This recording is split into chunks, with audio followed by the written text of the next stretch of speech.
Thank you, Mr. President.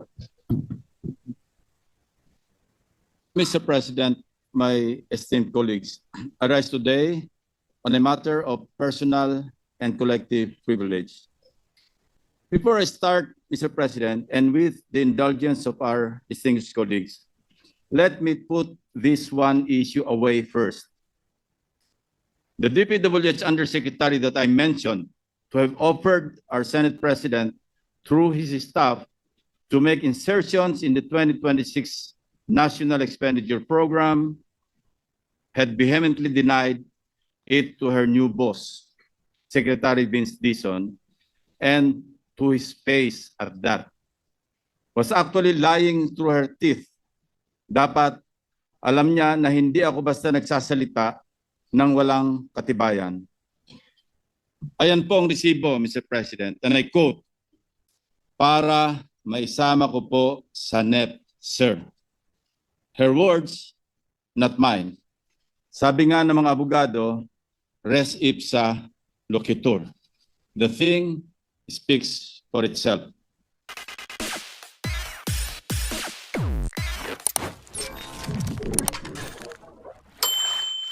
I will now proceed, Mr. President.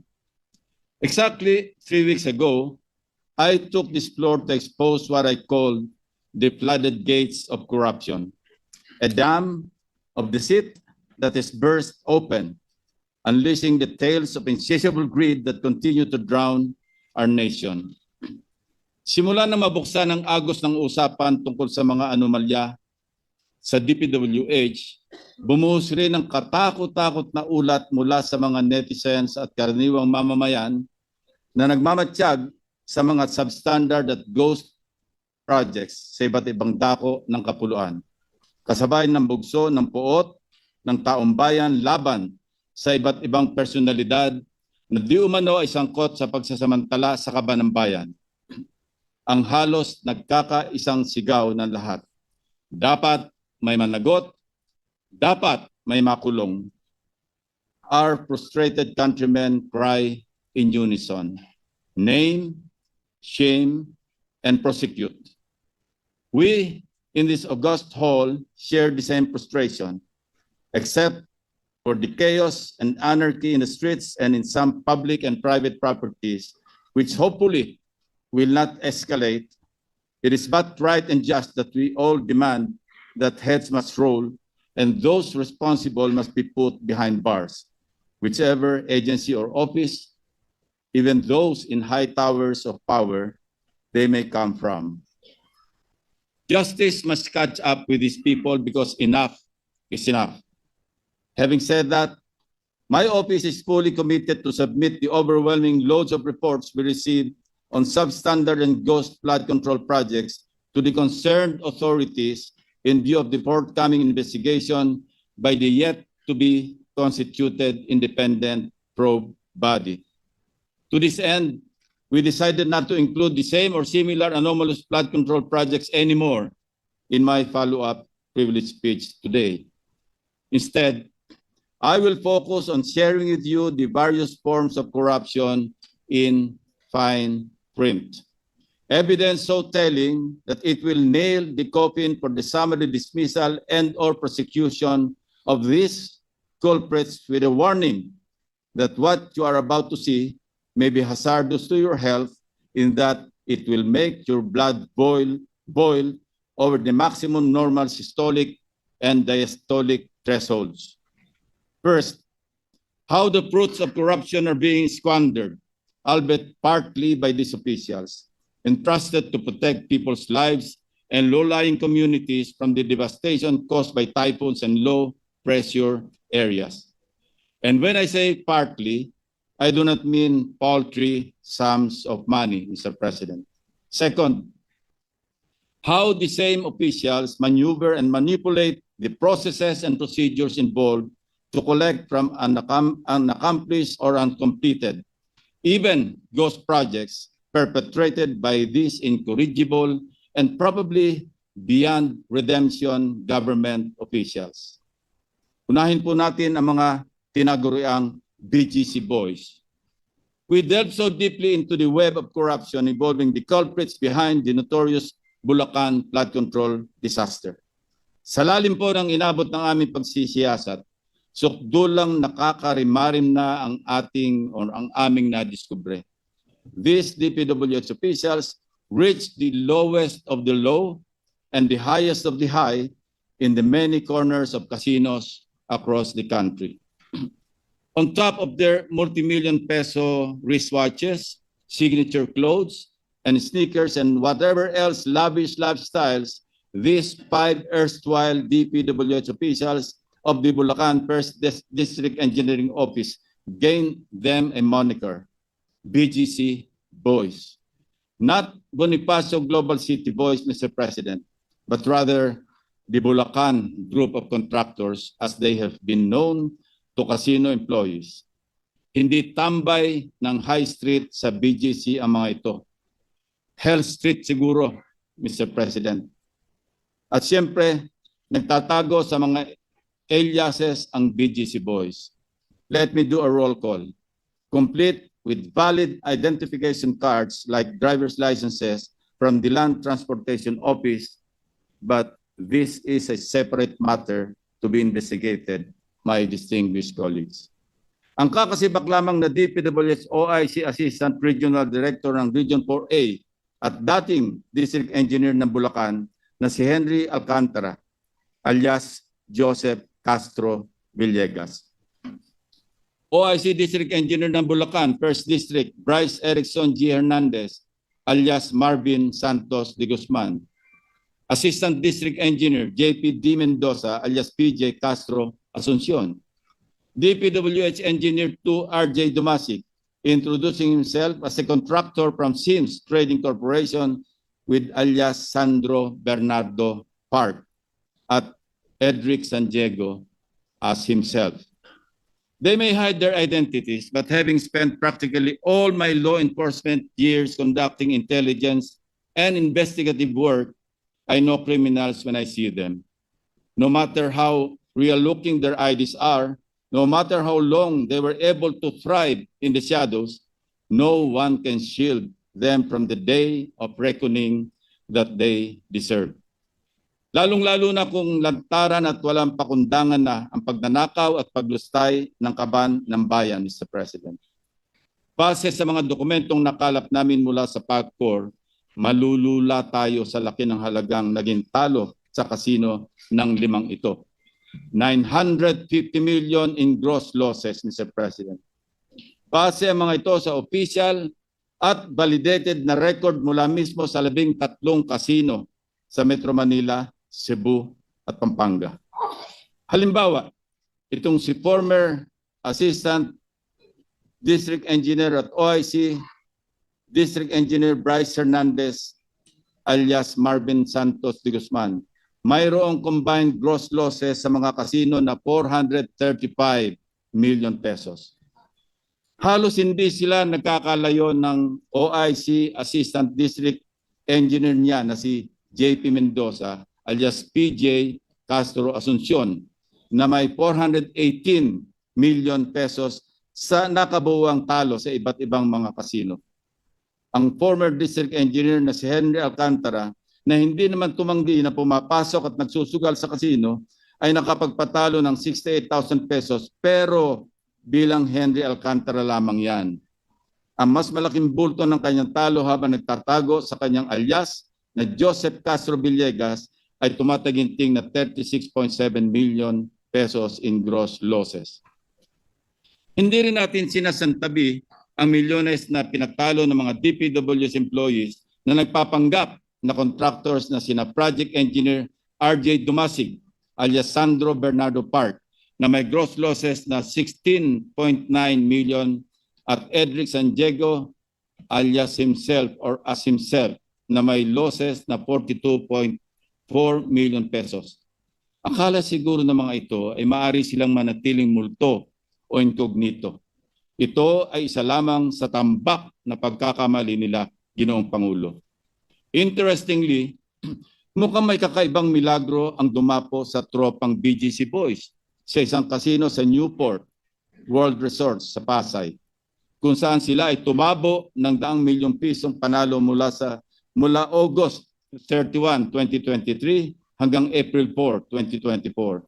Henry Alcantara, 4.7 million pesos. Bryce Erickson Hernandez, 189 million pesos. JP Mendoza, 320 million pesos. RJ Dumasig, 7.37 million pesos. Edric San Diego, 11.7 million pesos. Sinuwerto nga ba sabay-sabay na nanlala ang mga ito, Mr. President? O baka naman money laundering scheme? May report kami at ito ay aming pang binabalidate na peke lang ang pagdeklara nilang panalo. How so? Magpapalit ng cash into casino chips. Pero pag natalo ng kaunti, pupunta sa cashier para mag-cash out at ideklarang panalo ang pinagpalitan nilang chips. Smart? Your guess at this point is as good as mine.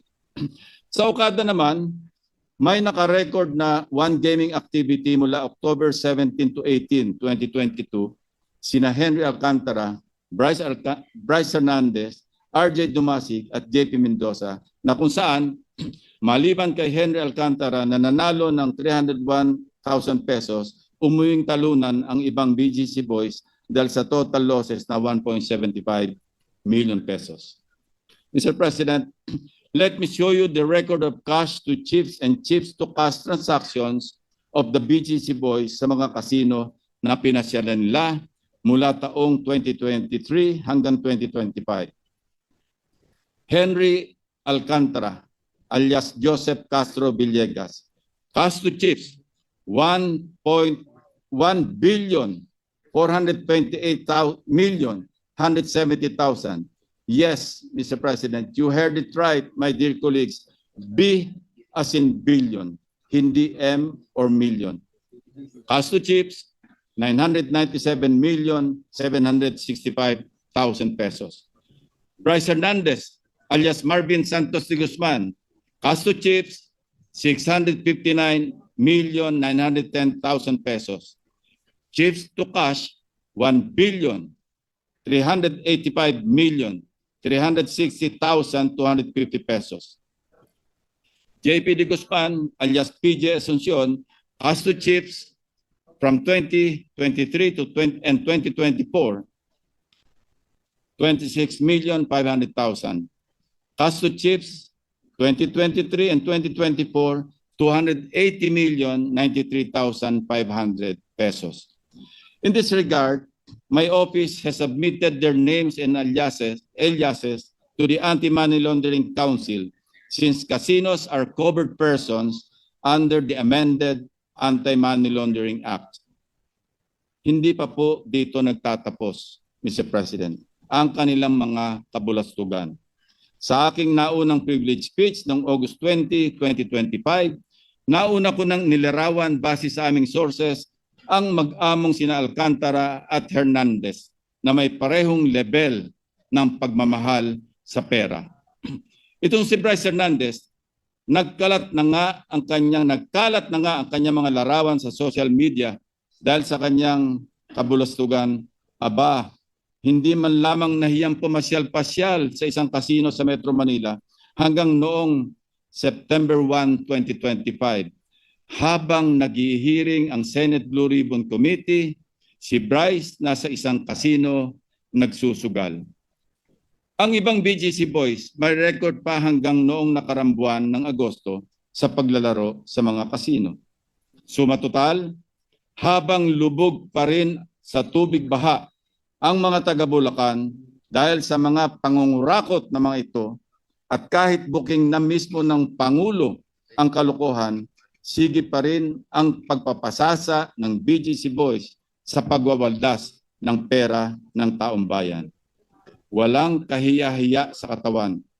Wala pong konsyensya ang mga ito, Mr. President. Kung garapala ng pagwawaldas ng kaban ng bayan sa mga kasino, lalong garapala ng kanilang pagduduktor ng mga dokumento para makapagnakaw. Over the past week, we scoured hundreds of pages of documents, each page painting telltale signs of how deeply entrenched corruption has become in the BGC kingdom. Patterns emerged not by accident, but by elaborate design, a framework of rigged and questionable biddings, impossible timelines of completion, manipulated progress reports, and falsified public documents. Certainly, these are not clerical errors, Mr. President. These are fingerprints of a system perfected over the years to pocket billions of funds at the expense of our people's safety and welfare. For purposes of presentation, iisa-isahin ko na ang aming naging findings. Una sa ating listahan ang flood control structure sa bayan ng Bulacan, sa lalawigan ng Bulacan, na sakop ng notorious First District Engineering Office. Ang pondo ng flood control structure sa May Capiz, Taliptip River, Package B sa Barangay Perez ay nagkakahalaga ng 92.58 million pesos sa ilalim ng 2024 national budget. Mr. President, hindi ito basta ghost project lamang. Hindi rin ito basta-bastang substandard o palpak. This project may be added to the wonders of the world. Why? Because it will keep us wondering how in the world it was implemented at such an extraordinary speed and paid in extraordinary haste. Imagine, Mr. President, December 17, 2024, nang mai-award sa Sims Construction ang proyekto, may notice to proceed na agad ng sinundang araw o noong December 18, 2024. Matapos lamang ang 2 araw o noong December 20, naningil na agad-agad ang Sims at nagsumiti pa ng 46.05% completion rate na nagkakahalaga ng 42.63 million pesos para sa kanilang unang progress billing. 2 araw, Ginoong Pangulo, halos nangangalahati na agad sila sa accomplishment. May pambihirang talento at unusual speed pala ang mga taga-Sims Construction. O baka may magic, Christmas magic, dahil magpapasko na. Hindi man nakahabol sa Pasko, New Year pa rin ang bagong taon ng magkakasapakat na Sims Contractor at Bulacan DPWH dahil na-release agad noong December 27 ang unang bayad na 35.97 million sa Sims matapos bawasin ang VAT, withholding tax at retention fees. Palagay namin, Mr. President, kung kaya pa nilang kurakutin ang taxes, baka ninakaw pa rin nila. Kaya lang, inisip siguro, baka maal-kapon sila. Paglipas ang 3 buwan, o noong March 14, naningil na muli ang Sims para sa 89.1% completion rate na nagkakahalaga ng 39.86 million pesos base sa kanilang second progress billing. Matapos ang 5 araw o noong March 19, bayad na agad ang Sims. Siyempre pa, mapupukaw ang aming curiosity kung anong pagkaiba ng proyekto mula noong December 24 kung saan 46% na ng proyekto ang natapos, kuno, sa loob lamang ng 2 working days. At March 25, kung saan 89% completed na ang flood control project. Tingnan po natin ang pagkakaiba. Ito po ang mga larawan na naka-attach sa first billing request dated December 20, 2024 na 46% completed daw. At second billing request dated March 14, 2025. Sabi nga po nila, can you spot the difference? Wala po tayo makikitang pagkakaiba, Mr. President. Let me explain. Maliban na lamang kung ang 2 taong nakatayo noong December 2024 ay hindi umalis at hindi rin gumalaw hanggang Marso ng sumunod na taon, no-brainer ika nga, maliwanag na iisa ang larawan na ginamit at sinumite para sa 2 progress billings ng Sims. Trabahong tamad para sa trabahong gahaman, Mr. President. Hindi pa nagkasya rito ang handiwork ng contractor na Sims at DPWH, my dear colleagues. Sa third and final payment, Sumobra pa ang kubra ng SIMS ng 3.9 million pesos, kaya naging 14 million pesos. Kung susumahin natin, ang kabuuang siningil ng SIMS ay umabot sa 96.499 million pesos o 3.9 million pa more sa original contract price na 92.585 million pesos. But lo and behold, aprobado ito, certified, checked, and reviewed by the BGC boys na sina Project Engineer RJ Dumasig at JP Mendoza. Ang monthly certificate of payment para sa statement of work ng SIMS, kasamang dagdag na 3.9 million pesos sa revised contract. Ang unang minadaling progress billing number 1, approved for payment rin sina Bryce Hernandez at Henry Alcantara, kaya release agad-agad ang singilin ng SIMS. Hinog na hinog sa criminal case na malversation through falsification of public documents. Mamaya po, hihimayin natin ang mga patong-patong na kaso na maaaring hanapin ng mga ito. If you know me, Mr. President, hindi pa rin sa akin sapat ang mga dokumento at kwento. Kaya muli ko pong pinalakad ang aking team upang makita ng sarili naming mga mata ano ba talaga ang lagay ng proyektong ito sa Barangay Perez, Bulacan, na katatapos lamang ngayong Mayo. Ang tumambad sa amin, Package A, ng parehong proyekto sa parehong lugar ng Package B, sa Barangay Perez, Bulacan.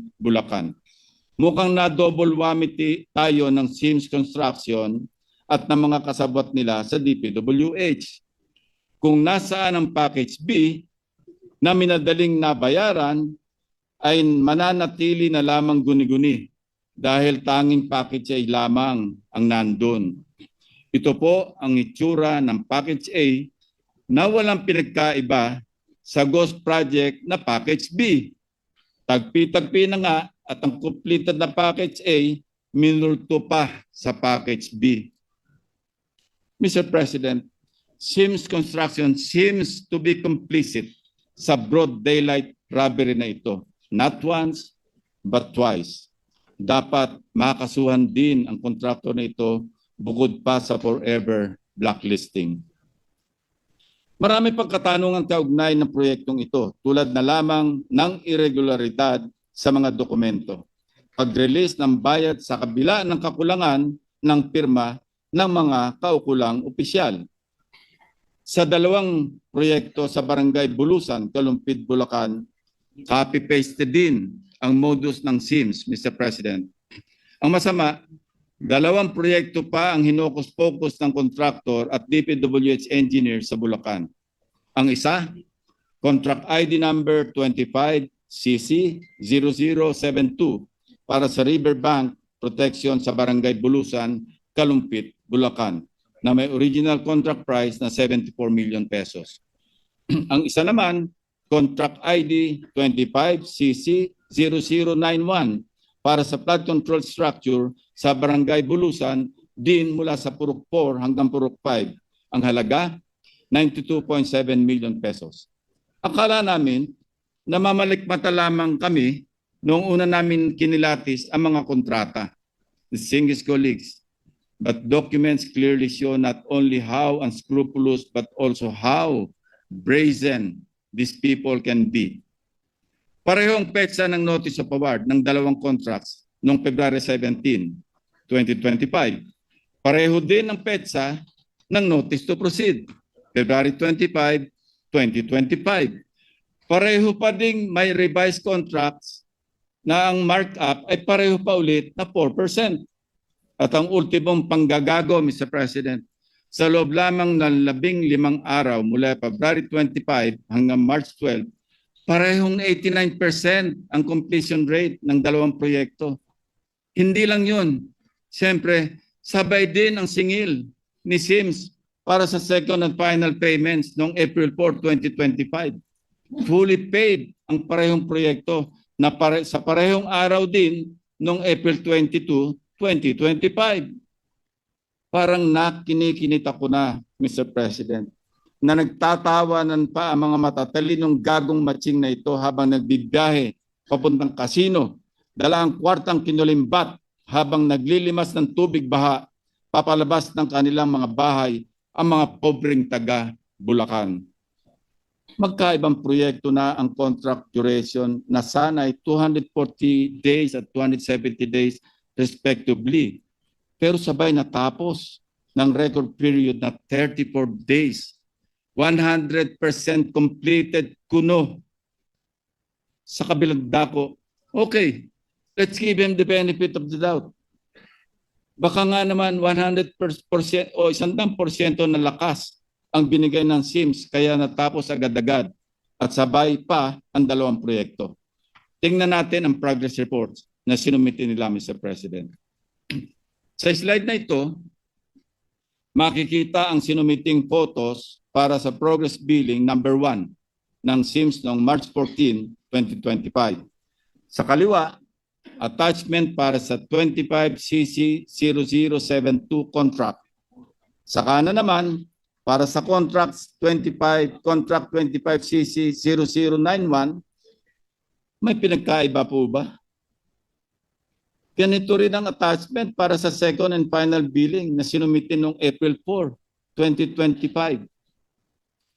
Hindi tayo namamalikmata.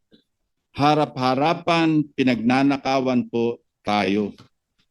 Mr. President, sa kabuuan, 174,699,499 pesos and 11 centavos ang halaga ng dalawang proyektong ito. Base sa sinumite ng DPWH sa isang report sa Blue Ribbon Committee hearing, sinasabing ang contract ID 25CC0072 ay walang struktura. Kaya ghost project po talaga ito. One project for the price of two. Hindi po ba sadyang panggagago na ito? Papayag po bang mahigit na 112 million Filipinos na patuloy na magpaloko sa kontraktor at 5 tulisan na ito? Obvious rin ang kabalbalan sa mga reports para sa proyektong construction of pumping station ng floodgate sa Barangay Atlag, Malolos, Bulacan na may halagang 92.5 million pesos sa ilalim ulit ng 2024 GAA. Ang kontraktor nito, ang IM Construction Corporation. Base sa mga sales invoice, 4 na beses nakasingil ang kontraktor para sa kabuuan ng proyekto mula October 2024 hanggang Mayo nitong taon, kasama ng 15% advance payment. Nakita po niyo sa screen ang mga petsa ng request for progress billing noong December 20, 2024, February 24, 2025, at April 29, 2025. At mapapansing pareho ito sa style ng SIMS, Mr. President. Subalit, ito natin ang ating atensyon sa mga naka-attach na larawan sa first progress report noong December 20, 2024 at third progress report noong April 29, 2025. Ang sunod na mga litratong ito ay may petsang December 2024 at April 2025 pa rin. Parehong larawan, ang mga bulok at kinakalawang na sheet piles, parehong pwesto ng mga makinarya at parehong pwesto ng mga manggagawa. Ang kaibahan lamang, ang lighting at contrast ng mga larawan. To ask how these doctored photos slip past the eyes of officials is not even a question, Mr. President. Talagang may sabwatan. Siyempre, Mr. President, hindi naman magpapahuli ang isa sa mga crowd's favorites. Simula nung lumabas ang dayaan sa mga flood control projects, wala pong iba kundi ang sikat na wow builders. Tulad ng SIMS at IM, malupit din talaga ang pattern ng kontratistang ito sa kababalaghan. Busisiin natin ang dalawang proyektong ito na alam na nating may distinct na halaga. Construction ng flood mitigation structure along Barangay Frances, Kalumpit, Bulacan na may halagang 77.199 million pesos at construction ng flood mitigation structure along Barangay Bulusan, Kalumpit, Bulacan na may halaga ring 77.199 million pesos. Ang dalawang kontrata na ito ay na-award sa Wawaw Builders noong February 1, 2023. Pero take note, Mr. President, mayroon kaming kopya ng dalawang sulat na may petsang January 30, 2023 or 2 days before na pirmado ni Wawaw Builders Manager Mark Alan Arevalo na nagsasaad na sila ang winning bidder para sa dalawang projects. Advance mag-isip si Wawaw, Mr. President. Ang notice to proceed para sa dalawang contracts pareho rin ng petsa, February 13, 2023. Subalit mahigit isang linggo pa lamang ang nakalilipas mula sa petsa o notice to proceed, naniningil na para sa 50% project accomplishment rate ang Wawaw Builders. Ang nakasaad sa 50% accomplishment rate na ito ay resulta ng isinasagawang trabaho na di umano mula February 13 to 20. 7 days, Mr. President. Ayon sa mga sales invoice na hawak namin, na-release naman ang hinihinging kabayaran noong February 23, 2023. Ang kalahati ng kabayaran at retention fees again for both projects ay naatado naman sa release mula April hanggang July 2023. Sabay rin ang mga petsa ng bayaran kung saan hindi rin nagkakalayo ang mga halaga. Ang 50% ng proyekto isinagawa ng 7 araw. Ang sunod na kalahati, ginawa ng mahigit 4 na buwan. Not for one project, but for 2, Mr. President. Napakahusay, napakaganid. Kawawaw na kawawaw talaga tayo sa Wawaw Builders. Mr. President, Bulacan has proven to be the national sewer of corrupted flood control projects. Hindi na nakapagtataka na marami ang nagkalkal ng record ng mga kontraktor sa buong probinsya. Isa na dito ang Global Crit Builders na kumubra ng 2.195 billion flood control projects mula 2018 hanggang 2024 sa Bulacan pa lamang. Ang Global Crit ay pagmamayari ng mga maglangke ng Candaba. Si Mayor Rene Maglangke ang presidente noong 2024 na kung saan may mga kontrata na siya mismo ang pumipirma na dapat sana ay nag-divest siya. This should not come as a surprise, Mr. President. In the words of Mayor Maglangke, and I quote, "Isa akong malaking kontratista. Kilala sa buong Pilipinas na nangongontrata at bilyon-bilyon ang proyekto ko sa buong Pilipinas. Growing family business indeed." Pero hindi pa dito natatapos ang kwentong pamilya, Mr. President. The web of family names reveals a web of stories. Ang mga Maglangke rin ang may-ari ng MBB Global Properties Corporation na siya namang nagmamay-ari ng Windham Garden Hotel sa Clark, Pampanga na itinayo sa halagang halos 1 bilyong piso. Gayunman, kung babalikan, hindi lamang Maglangke ang kilalang family name na nagmamay-ari ng MBB Global Properties. Nitong August 15, 2025 lang daw nagpalit ng stockholders ang MBB. Nevertheless, the 2024 General Information Sheet or GIS of the MBB Global Properties Corporation would show the following. Macy Monique Maglangke, President. Sunshine M. Bernardo, Corporate Secretary. Fatima Gay B. Bonoan de la Cruz, Treasurer. Ulitin ko. Maglangke, Bernardo, Bonoan, MBB. Coincidentally, these are known surnames of today's flood control saga. Candaba Mayor Rene Maglangke, ang patriarch ng Maglangkes of Global Concrete Builders, contractor ng multi-billion peso worth of flood control projects. DPWH Undersecretary Roberto Bernardo na kamakailan lamang ay nag-early retirement matapos masangkot sa maanumalyang flood control. At siyempre pa, dating DPWH Secretary Manuel Bonoan. Maglangke, Bernardo, Bonoan. MBB, Mr. President. Kayo na po ang mag-connect ng dots. By the way, sina Macy Maglangke, Sansen Bernardo, at pati Magay Bonoan de la Cruz ay mga anak ng mga nabanggit na opisyal ng gobyerno. Kaya naman pala ang palaging depensa ni dating DPWH Secretary Bonoan, isolated case lang daw ang nakita ni Pangulong Bongbong Marcos sa Ghost Project sa Bulacan. Ayaw na siguro ni Bonoan na maungkat pa sa investigasyon ang global threat. Saan ba hantong lahat na ito, Mr. President? Our people are growing impatient and angry, but we are not in the business of quick fixes and band-aid solutions. The newly installed Secretary of Public Works and Highways, Vince Dizon, has hit the ground running to weed out the corruption in the agency. Investigators are running their course in both chambers of Congress. The President shows no sign of wavering in this fight.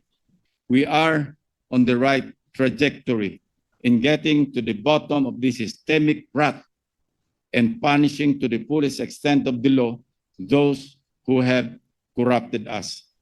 Sa dahilang ang prosecution ay mandato ng ehekutibo, titiyakin nating may ambag ang oversight functions ng Senado sa pagpapanagot ng mga sangkot. Lahat ng may kinalaman sa pagnanakaw, mapakontraktor o empleyado ng DPWH o mambabatas man, ay dapat isama sa kasong kriminal na isasampa. We respectfully urge the DPWH to refer this matter for the filing of criminal cases, including multiple violations of Article 217 in relation to Articles 48 and 171, Paragraph 4 of the Revised Penal Code, or malversation through falsification of public documents. For one, the falsification of documentation, particularly the use of manipulated photos in contractors' progress billing reports, later certified by DPWH officials, is a blatant violation of this provision. Mr. President, even if we do away with said complex crime and file cases for malversation alone, kung ang tampok na halaga ay higit 8.8 million pesos, reclusion perpetua o pagkakakulong ng 20 years and 1 day to 40 years ang parusa. Next is the prosecution for violation of the Anti-Graft and Corrupt Practices Act, Republic Act 3019, Section 3E, causing undue injury to the government or giving a private party unwarranted benefits, advantage, or preference through manifest partiality, evident bad faith, or gross inexcusable negligence. And Section 3G, entering on behalf of the government into contracts manifestly and grossly disadvantageous to it. And Section 8, in relation to Republic Act 1379, unexplained wealth.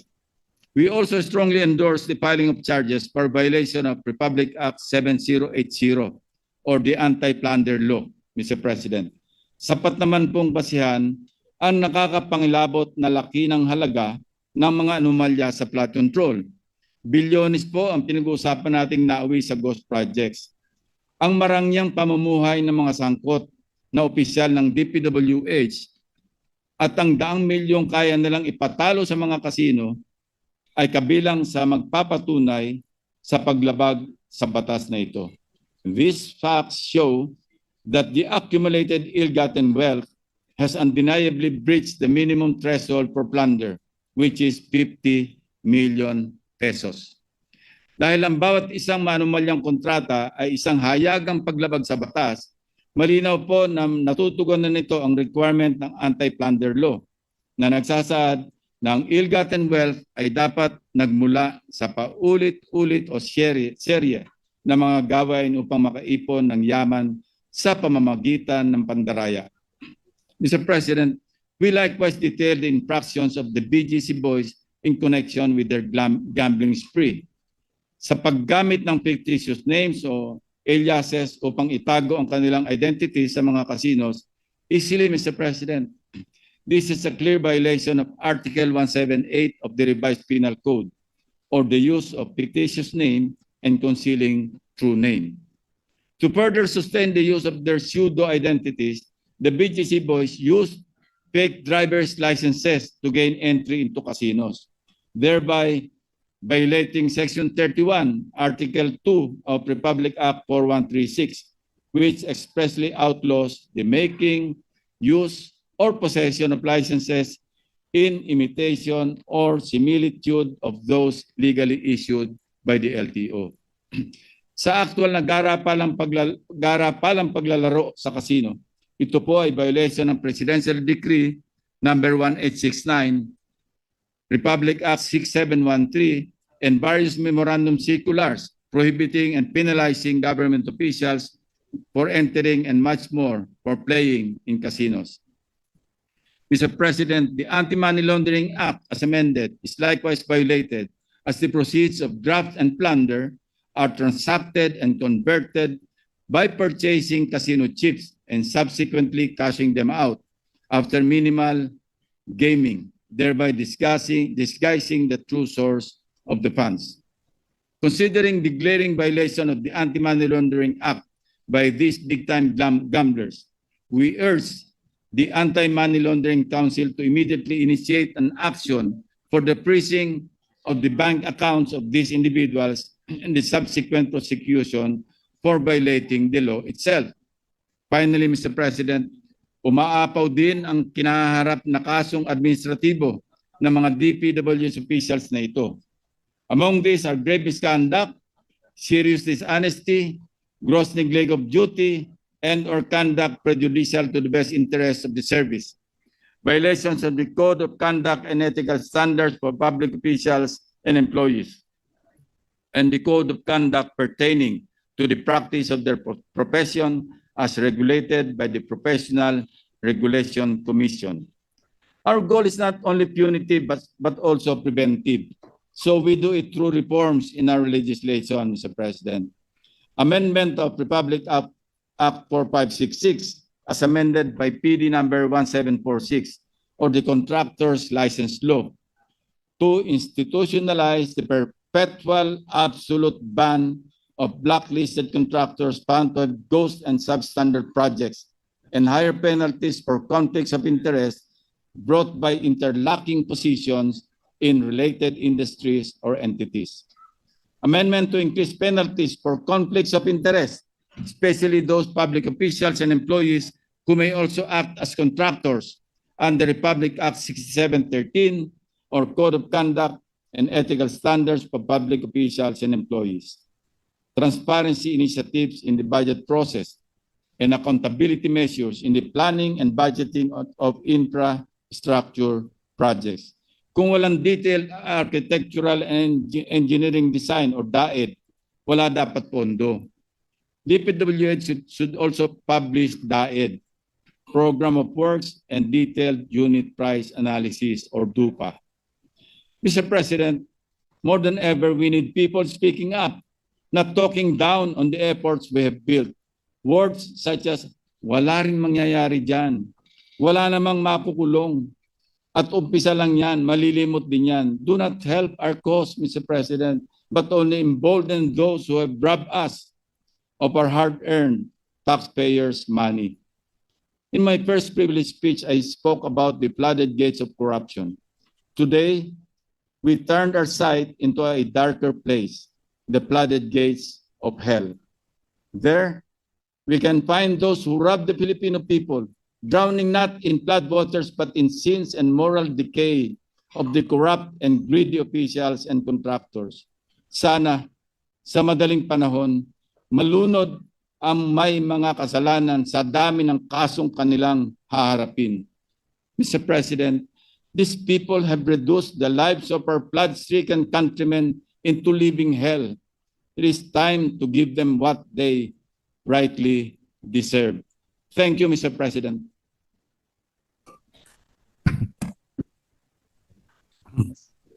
I see that the Senator Rodante Marcoleta is seeking the floor. What is the pleasure of Senator Marcoleta?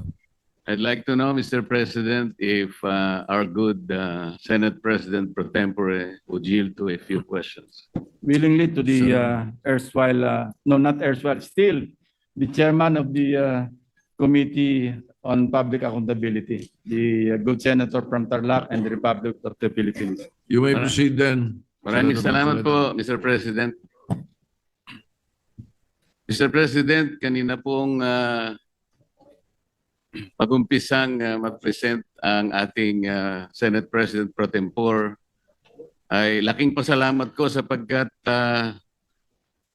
nakita ko yung resulta ng kanyang personal na pag-iimbestiga.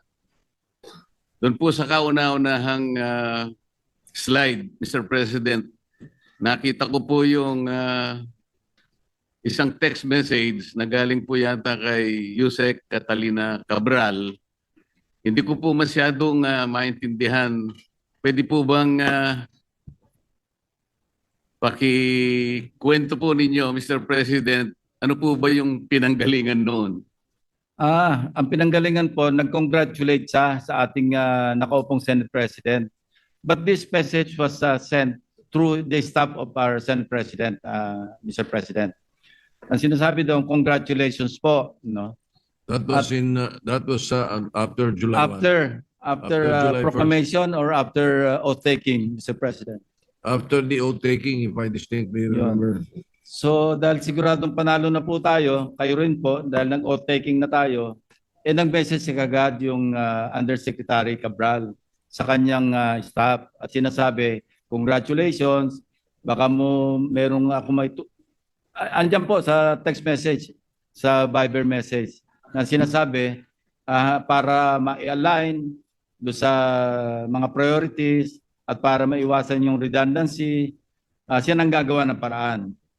Ang sabay ang sinabi na para maihabol o maisama na sa NEP. So nag-iimbita siya na magsumite kayo, parang sinasabi 500 million pesos yata, ibig sabihin ng 500 yan eh. Kasi hindi naman malinaw, pero ang sinabi, po kayo 500 for now. For now. Ibig sabihin, for now, sige, magpasok kayo mga 500 million pesos worth of projects na sa inyo manggagaling. So ito po yung sinasabi natin na isang kamalian ng budgeting or budget process. Dahil ang trabaho, mandato ng Kongreso, both houses, legislation, yung pong NEP, nasa budget preparation phase na kung saan exclusive domain ng executive branch. Pero bakit po, dahil ganyan ang nangyayari, mismo sa DPWs na nanggagaling na magpasok na kayo rito. Hindi ho ba pakikialam yun sa mandate o sa exclusive authority ng executive branch? Salamat po sa sagot na yon, Mr. President. Ako po yung naniniwala na talagang wala namang initiative na nanggaling sa inyo at siya'y kusa niyang inialok po yung inaakala niya sigurong makakatulong o makakapagbigay ng kasiyahan sa inyo. Yun po yung akala niya. Opo. At agad pong tinanggihan ng ating Senate President. Alam ko po. Sinabi niya agad sa staff niya, wag, ayoko ba't ako maglalagay dyan? Kasi po kaya ako naitanong to, Mr. President, kahapon po, ayaw pa niyang aminin na dahil sa pagtatanong ko po na sa kanya, sinabi ko bakit lumilitaw kahit anong ibigay na ceiling ng DBM, pinapalitan mo, sabi ko sa kanya. Ayaw po niyang aminin yon, wala raw po siyang kinalaman kung ang pag-uusapan ay yung paglilista.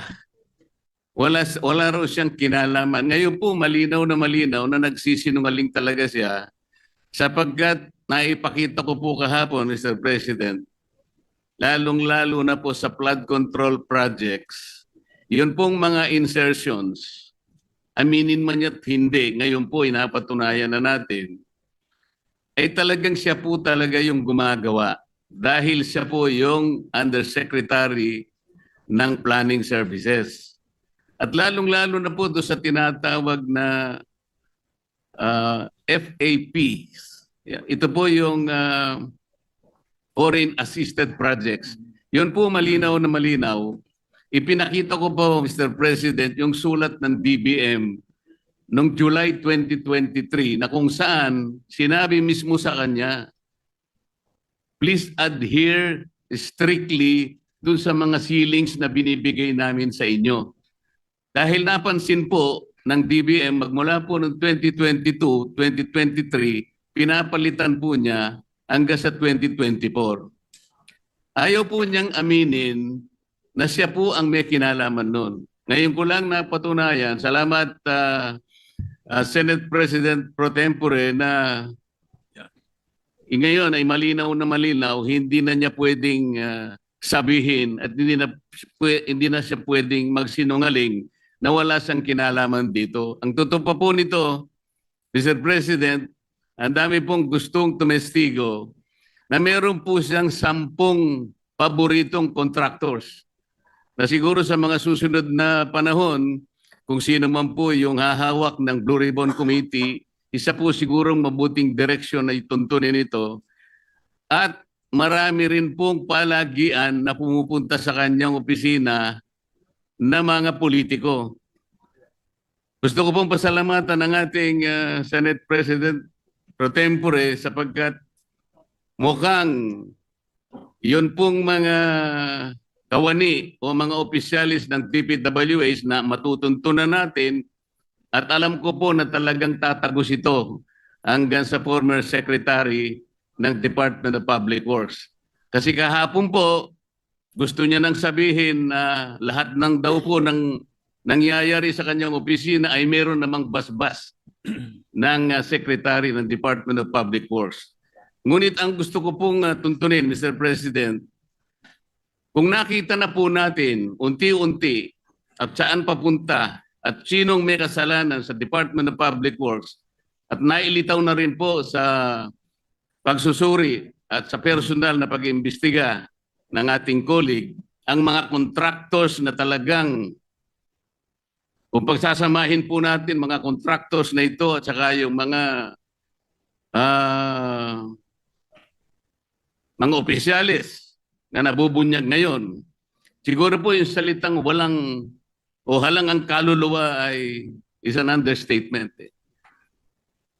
Ang gusto ko pong malaman ngayon, bakit po kaya sila ganun kalakas ang loob? Bakit parang hindi na po milyon eh? Bilyon-bilyon na po ang naipatatalo at hindi naman po nila pera yun. Pera po ng taong bayan. Mr. President, ganun po ba kaya kalakas ang loob nila na sila-sila lang, mga contractors at saka yung mga opisyalis na yun?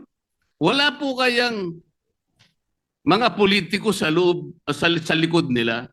Sana po matukoy yung tunay na mga proponents para po yung walang kasalanan ay hindi po nadadamay.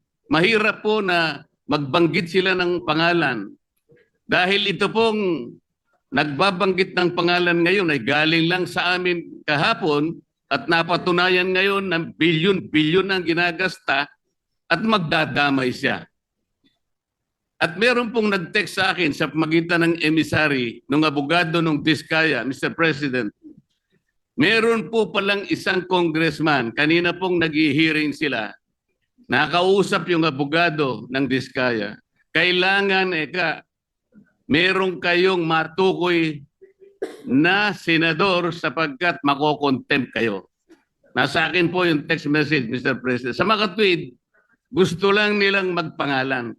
Hindi po mabuti yun. Kailangan po, sa tulong na rin po ni Senator Lacson, total naumpisan na yung mga contractors, naumpisan na itong mga kawani at opisyalis ng DPWH na talagang kandidato na po talaga sa impyerno.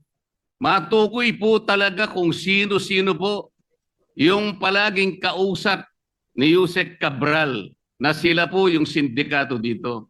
Para po yung walang kasalanan ay huwag pong madamay. Maraming salamat po, Mr. President. Salamat po, Your Honor. Yeah, maraming salamat po rin sa ating distinguished gentleman from Tarlac and the Republic of the Philippines.